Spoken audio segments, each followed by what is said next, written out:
Јас како дете и многу тагував, затоа што не бев прифатена од околината, онака како што заслужува секое дете. Поточно во школо не бев прифатена, во училиште од дечињата, другарчињата, не премногу, меѓутоа се чувствуваше таа одвоеност.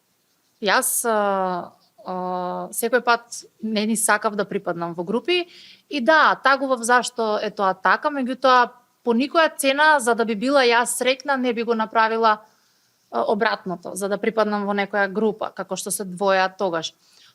Тоа всушност и ме направи еден индивидуалец денеска подоцна да вие моментално мене ми земате интервју, а не на нив. Тогаш тагував. Ама секој пат фениксот се издига после лошото. И еве моментално се ежам на муабетот. Јас го имам тој феникс во мене, многу пати сум паднала, многу пати сум тагувала и пак понатака во животот. Меѓутоа, многу е важно да не се држи таа долго време таа емоција. Напротив, најубавите моменти, една нирвана да се почувствува во животот, мораш да ја почувствуваш темнината,